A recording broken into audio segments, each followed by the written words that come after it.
Hi, and welcome to the Seamless Blend, digital textile dialogues with Gabby and Jørgen. Our primary purpose is to educate and initiate discussions. The opinions expressed are solely our own and do not constitute professional advice or services. We invite contributions from our audience and maintain an open community on Discord.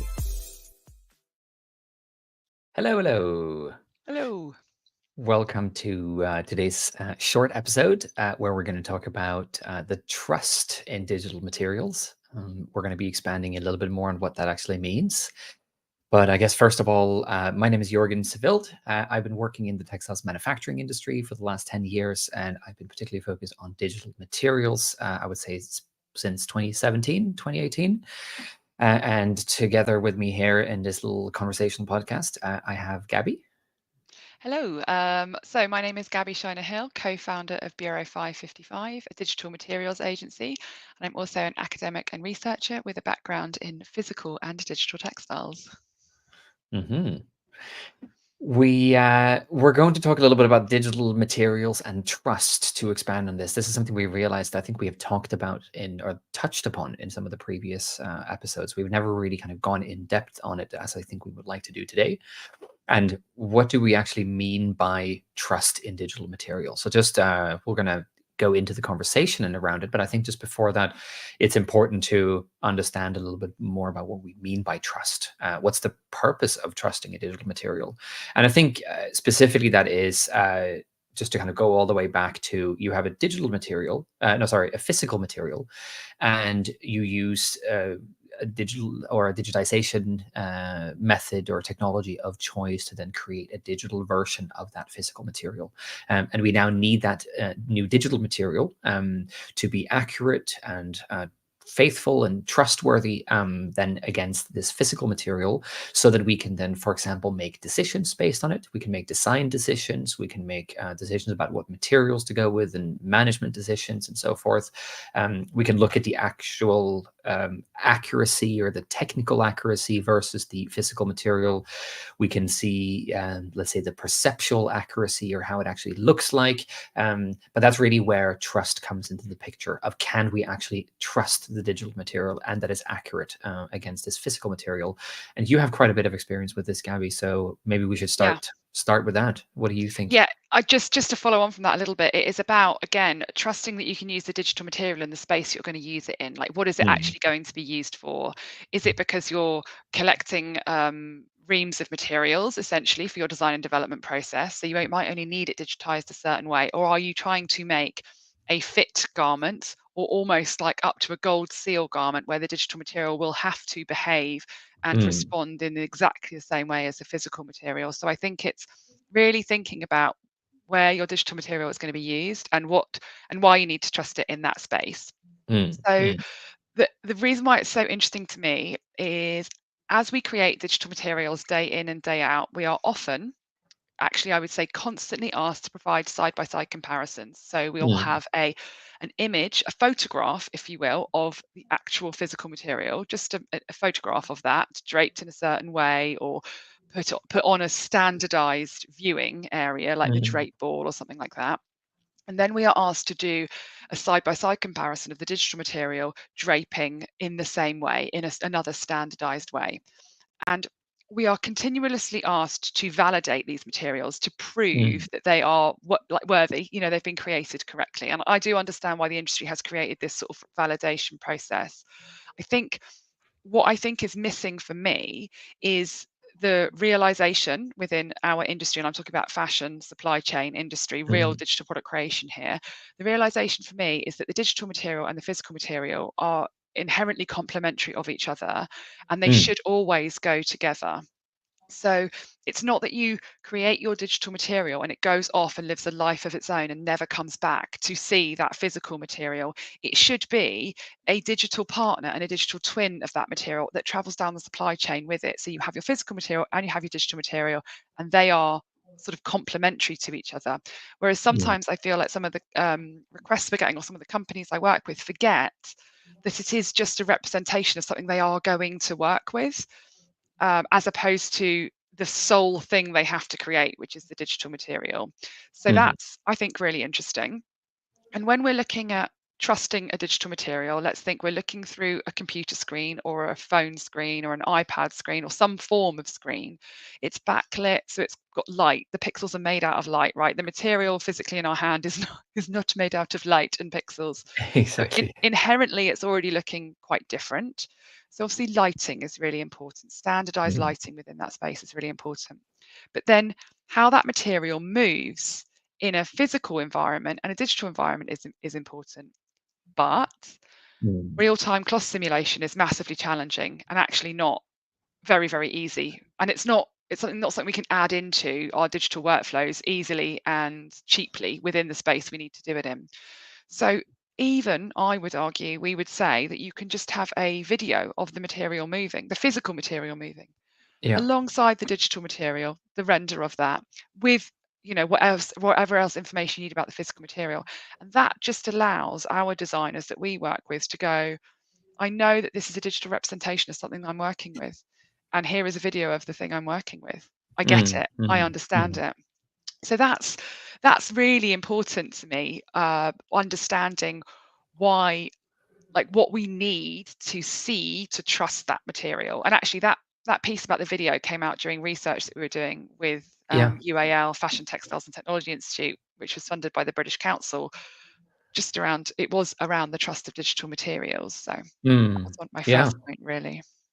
I think that what you mentioned in particular, I think a lot of people don't necessarily misunderstand or don't know this inherently, but I think a lot of people forget sometimes, that especially one thing you mentioned all the way in the beginning here was a physical material is not made out of light and pixels, but on the other hand, a physical material it will be influenced by the light that is around that material or that kind of hits that material, and so it's very important that when we're looking at, for example, if you take a picture with a camera and put that camera on a screen and then put your physical material next to the screen, there are a lot of factors that's going to vary or depend on whether those two are going to be equal. For example, about or just with the light that you have in the environment when you're taking a picture. Lighting has, for example, different color temperatures and different directions and so forth. So it's just important Yeah, not to go into very technical lighting, but I think it's very important to just remember that when you are digitizing a material, you have to be able to then understand, in what light conditions are you digitizing the material, and also when you are simulating that material on a screen, in what light conditions are you yeah, simulating those materials on yeah. the screen, so that you can And compare more apple to apple, or the actual same color temperature and lighting and the material, and yeah. and on what object and in what scale. Yeah. And what we also found with the research we did around digital materials and trusting them is putting that digital material into a garment or a product was very, very Mm, off-putting for many of the designers, because mm, if you're a menswear designer and you're suddenly looking at that material in a skirt, it's jarring, it's not right. Also, aesthetically, designers are very, very attuned to what yeah. they find appealing. Mm, Case in mm. point as to why so many designers don't like PLMs, but that's a whole other thing.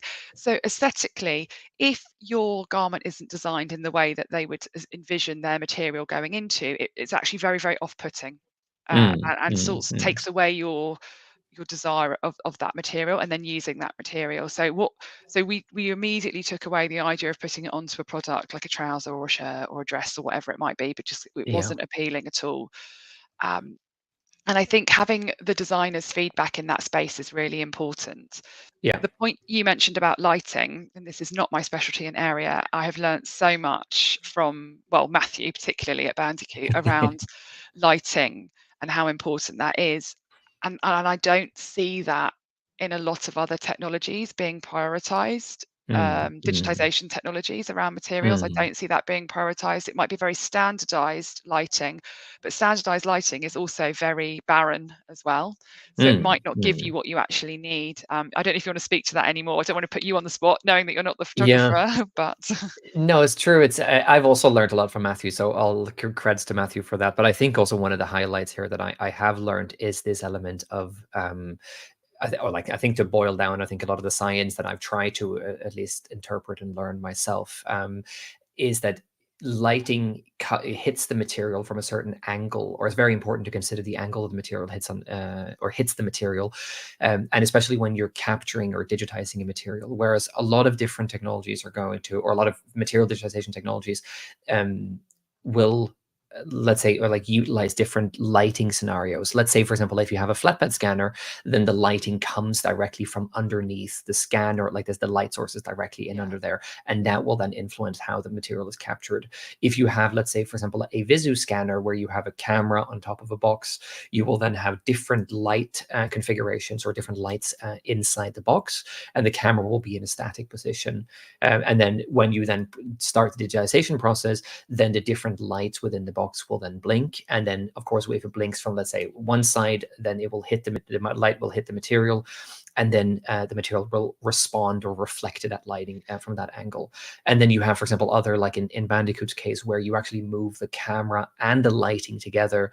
And so that, let's say, if you have a material that has a little bit more texture or a bit more depth to it, then you might want to really move both the lighting and the camera to the side so that you can capture different, or you can kind of use lighting quite differently. Not necessarily to talk about the pros and cons of each of the methods. I think we talked about that before, but I think that's particularly interesting. And coming back to what we mentioned about technical accuracy, like now we're talking a lot of technical accuracy when we talk about lighting and light temperature and light angle and so forth. And of course, the digitization solutions will mostly take care of that for most people using it. Yeah. But then I think what you mentioned, Gabby, earlier as well, that is maybe a bit easier to or also very important to discuss, is this perceptual trust that is not just about technical accuracy, but it's also a whole element of perceptual trust, which is kind of say, if you put a material into a men's garment or a woman's garment, and a designer that's going to use it is actually, the opposite, or designing something completely different, you might be so almost like heavily influenced by seeing the material applied to a certain product that it's just going to almost put you off or influence the way you trust or how you actually see that material. So that's Well, we've talked quite a lot about the visual aspects, because obviously if we're looking at a screen, we're looking with our eyes. That's what we're doing. But I was at a showcase on Saturday where research was presented talking about the different senses we use for understanding digital materials. So things like obviously our touch and the hand, and then also the sound as well. So if I can kind of try and encapsulate what we were doing, essentially it was the Nordic chapter of the IACDE's 10-year meetup, which is the International Clothing Executive and Designers. They were all meeting together in London, and we put together a showcase with a sustainable angle where we kind of traced this material all the way through from sort of farm to digitized material to designer, all through digital tech packs. And then we heard from the robotics lab from Manchester Metropolitan University, and then we also heard from two researchers, one from the Royal College of Art and another one from Manchester Metropolitan University. And they let us in on some information around their research, which they've done around the sound of a material and how that influences how people see the material on the computer. So the researcher, it was so interesting. So the researchers were Douglas Atkinson from Manchester Metropolitan University and Bruna Petrica from Royal College of Art. And they've been researching this, I think now for over 15 years. This is not recent research. They are long-term researchers in this space. And they talked about how they showed participants images of digital materials that you could move on an iPad at the time. And this was a while back. I think this was even 2012 they were doing this, a good while ago, but you could essentially move it on a touch screen using your indicative swipes and gestures. And what they did, the same time that people were looking at those materials, they played them the sound of the material. But they showed different material. So they showed one where it's like, for example, a polyester taffeta, and they played the sound of a polyester taffeta, but they showed another one, the polyester taffeta, but played the sound of a canvas, for example. And this, just listening to the material and the sound of it, affected people's understanding of the material they were looking at. So they still couldn't touch the material, they could only hear it and swipe on a screen, but just the sound of it affected their belief about what the material was they were looking at, which is really, really interesting that plays such a part. It makes sense when we think about paper touch materials, and of course, draping materials and heavy canvases, of course, they all sound different, but having it presented in such a sort of clear way, I found really interesting. And the other thing they spoke about as well was how we feel materials. So within the textile industry, we know we have a standard called the textile hand. This is like an ISO standard, if you will, which you can, but it's all to do with feeling the material with your hands. I keep on using my hands on the screen. And that's really interesting because obviously right now I am wearing this jumper. I am not feeling it with my hands. So we feel materials with our hands, but we'll often drape them over our bodies when we're designing with them, or over our arms, or in different spaces, because you're not walking around touching the material with your hand, even though that's Mm, indicative to a designer's decision. It's all about how it is on the body, or how it is works with layers of clothing. So how can we feel? So it's not just solving the haptic problem and haptic gloves and what we can do in the future with that. It's actually about solving this idea that we wear the textiles as opposed to just feel them with our just feel them. hands Yeah, and yeah, yeah. fingers. Hmm. Super interesting. So I think all of this is going to start supporting us in building the trust of the materials. So another Yeah. thing we did with some of our materials when we were moving them on the videos is sometimes people wanted to see a hand moving it. It gave them scale. It showed them how it Mm, fell through the fingers, and it allowed people to understand much more about that material. And I know this is a podcast about digital materials, and we've sort of really mm. focused on physical materials today, but that is really coming back into that idea that they are they are complementary to each other and they need each Yeah. other in the DPC space that we're working in, as opposed to making Mm. entirely digitally native textiles that won't ever have a physical Yeah. representation. Yeah, no, exactly. Yeah. Well, maybe even to almost just to summarize, because I think this is I think is really interesting, and you've already done so much work in this space. But we mentioned from the beginning this validation process of almost like like you're digitizing. You have a physical material, you're digitizing that material. We would like to ensure, or let's say the people that might be listening to this or working with this would like to ensure that the digital material is actually validated against the Yes. physical material. You mentioned a bit of like drape ball and some of these things, but maybe Yeah. we could summarize, or how would you summarize the validation methods and almost like a process that people can follow when they're Yeah. digitizing materials, so they can ensure that it is a trustworthy material, a digital material that should be like at least a user should be able to trust. Okay, so there are validation processes out there which are kind of have been developed by companies, but the main basis of it is the consistency. So you can take an image, a photograph. I mean, if you want to with your iPhone or your Android, take a photograph of the material in a consistent environment, draped on a consistent object that you understand what that is. It could Mm, be a shoulder, it could be a chair, it could be a drape board. It just is consistent with a consistent lighting source, directional lighting mm, source that you're happy with. That is then given to your person who's digitizing the materials. It could be you, but you're just creating a standard for yourself that you're trying to create. There are mm, drapes and there are folds within that um, standard physical setting that you're doing. And you're probably going to say you always want your material to be roughly the same size. It could be 50 by yeah. 50 cm or 35 by 35, just standardizing that as much as you can. Mm, Then you create the same scene in whatever 3D program you're using, any of them, and the same lighting setup and the same 3D model, and you drape your material on that model. And then you compare them from different angles side by side, face, mm, top, side, back. You might just want to do an immediate side by side, and that might be good enough for you. But that is going to be a really easy way. It's an easy way. It's a really standardized way of comparing the yeah. materials side by side, which should give you, your team, and the people you're working with trust in those materials. It also means that if you start to work with an outside digital materials supplier, you can say, this is how we've been working right now. Please feel free to work on this together with us and develop this validation process. But it means Mm, you're saying, we've got a rough working strategy here, and this is how we would like you to digitize the materials going forward, and make it easy and not complicated, because then you'll yeah. get bigger buy-in. Exactly. Yeah.